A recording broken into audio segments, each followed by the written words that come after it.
In the Philippines, we've been taught since the first grade that Jose Rizal is our national hero.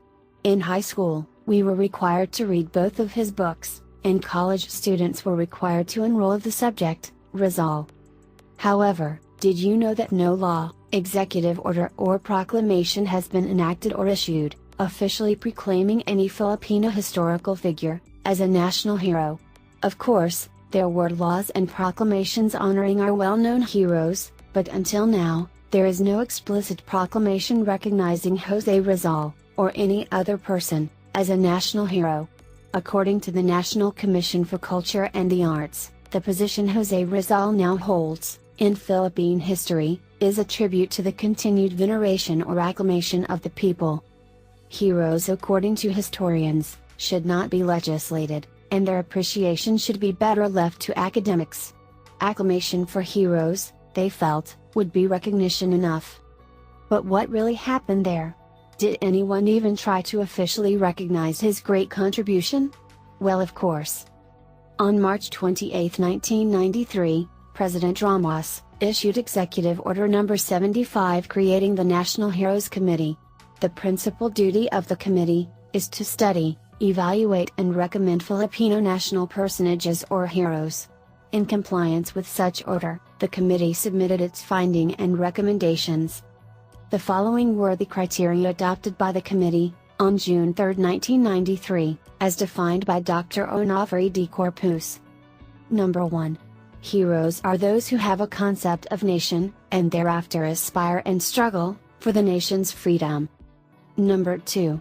Heroes are those who define and contribute to a system or life of freedom and order for a nation. Freedom without order will only lead to anarchy. And Number 3. Heroes are those who contribute to the quality of life and destiny of a nation. On November 15, 1995, additional criteria for a hero has been adopted by the committee, as defined by Dr. Alfredo Lagmay. Number 1. A hero is part of the people's expression. But the process of a people's internalization of a hero's life and works takes time, with the youth forming a part of the internalization. Number 2. A hero thinks of the future, especially the future generations, and Number 3. The choice of a hero involves not only the recounting of an episode or events in history, but of the entire process that made this particular person a hero. On that same day, the Technical Committee selected the following 9 Filipino historical figures to be recommended as national heroes. Since the submission of the recommendations by the committee, to then Secretary Gloria of Department of Education, Culture, and Sports, no action has been taken. This was probably because this might trigger a flood of requests for proclamations. Another possibility is that the proclamations can trigger bitter debates involving historical controversies about the heroes. In February 2014, Congressman Rene Lampagos filed House Bill No. 3926, an act declaring the national symbols of the Philippines. The bill notes that we have around 20 national symbols being taught in school in the Philippines, but only 10 of those are official. That leaves the other national symbols, unofficial, or blatantly, colorums, for having no basis for their declaration. Section 3E of such bill declares Jose Rizal as the national hero, pronouncing among others that he was a nationalist, and the most well-known advocate for reforms in the Philippines, during the Spanish colonial era. However, as of this time, House Bill No. 3926, is still pending with the Committee on Revision of Laws, in the House of Representatives. Having no official documents, though, declaring one person as a national hero, might just be the better route for us, Filipinos.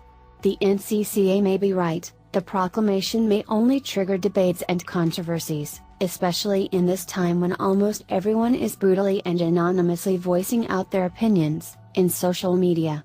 We don't want the memories of our heroes be mercilessly insulted without proper basis by these keyboard warriors.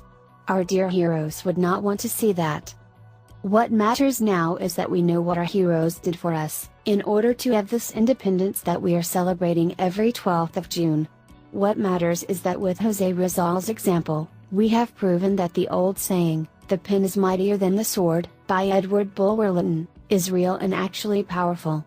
What matters is that even though he had no formal education, the Supremo, Andres Bonifacio, was able to lead a revolution, which eventually led to our sovereignty.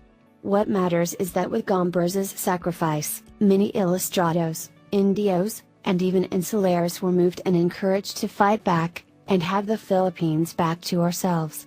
These heroes, together with others who died for our freedom, all need to be recognized and celebrated. That is why, today, the National Heroes Day, let us remember our heroes and cherish the gift of independence that they have given us.